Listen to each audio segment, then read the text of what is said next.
നമസ്കാരം. നമ്മൾ പറഞ്ഞുകൊണ്ടിരുന്നത് പാസീവ് വോയിസ് ആണ്. പാസീവ് വോയിസിലെ സിമ്പിൾ പാസ്റ്റ് ആണ് ലാസ്റ്റ് പറഞ്ഞു നിർത്തിയത്. ഇനി അതിന്റെ തുടർച്ച പാസ്റ്റ് കണ്ടിന്യൂസ് ടെൻസ് ആണ്. സോ പാസ്റ്റ് കണ്ടിന്യൂസ് ടെൻസിന്റെ active voice format subject plus was or were plus V1 plus ING. ആ ഫോമിലുള്ള ഒരു സെന്റൻസ് ആണ് he was writing a letter. അപ്പൊ ഇതിനെ നമ്മൾ പാസീവിലേക്ക് ആക്കാൻ പോവാണ്.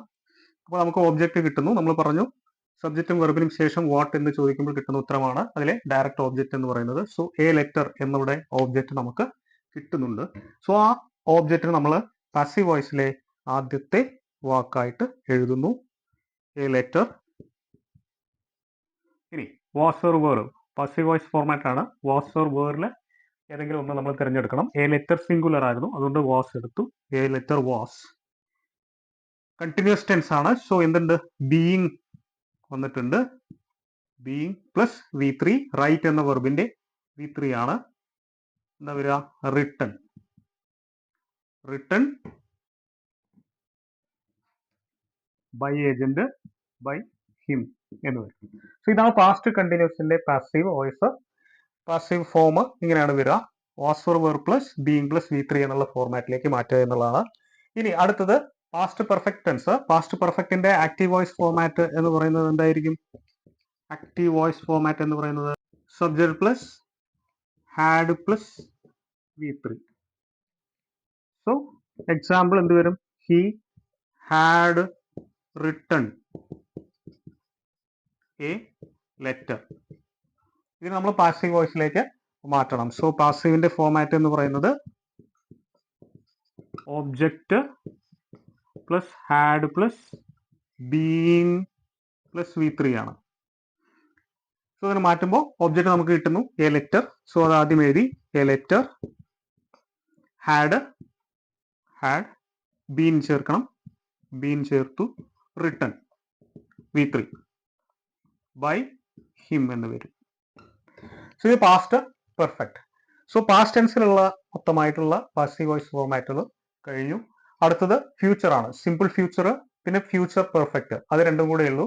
അത് രണ്ടും കൂടെ കഴിഞ്ഞാൽ പാസീവിന്റെ 8 ഫോംസ് ആയി. അതോടുകൂടെ പാസീവ് ഫോംസ് കഴിഞ്ഞു എന്ന് പറയാം. അപ്പൊ അടുത്തത് സിമ്പിൾ ഫ്യൂച്ചർ നോക്കാം. Active voice format subject plus will or shall plus V1 ആണ്. So he will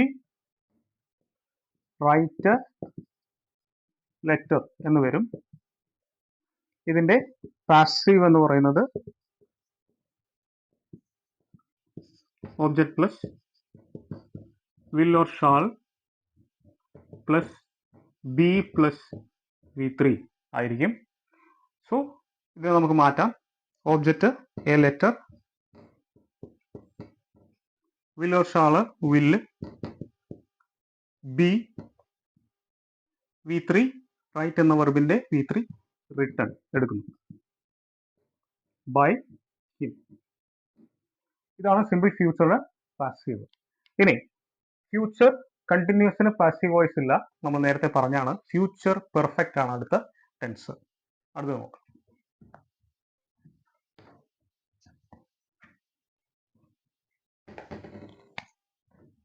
future perfect. Active form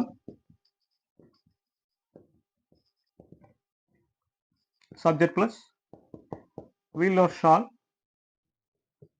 plus have plus V3 ആണ്. സോ ഇതിന്റെ ആക്റ്റീവിലുള്ള സെന്റൻസ് എങ്ങനെ വരും? He will have V3 written. He will have written A letter എന്ന് വരും. So ഇതിന് passive form passive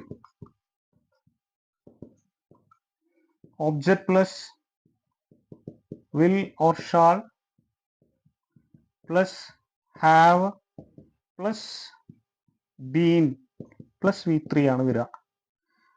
V3 ആണ് വരിക. അങ്ങനെയാണെങ്കിൽ ഈ സെന്റൻസിനെ നമ്മൾ മാറ്റുന്നു. A letter object will or shall വില്ല്, ഹാവ് എടുത്തു, ബീൻ എടുത്തു, V3 ഏതാണ്? റിട്ടേൺ തന്നെയാണ്, റിട്ടേൺ ബൈ ഹിം എന്ന് വന്നു. സോ ഇത്രയുമാണ് പാസീവ് വോയിസ് നമുക്ക് പഠിക്കാനുള്ളത്. ഇതോടുകൂടെ പാസീവ് വോയിസിന്റെ 8 ഫോംസും നമ്മൾ പഠിച്ചു കഴിഞ്ഞു. ഫോംസ് എല്ലാം കൃത്യമായിട്ട് പഠിച്ചു വെച്ച് കഴിഞ്ഞാൽ കൃത്യമായിട്ട് നമുക്ക് അതിൻ്റെ ആൻസർ എഴുതാൻ പറ്റുന്നതായിരിക്കും. ഇനി പാസീവ് വോയിസിലുള്ള റയർ ക്വസ്റ്റ്യൻസ് ഉണ്ട്, നമുക്ക് അടുത്ത ക്ലാസ്സിൽ ഡിസ്കസ് ചെയ്യാം.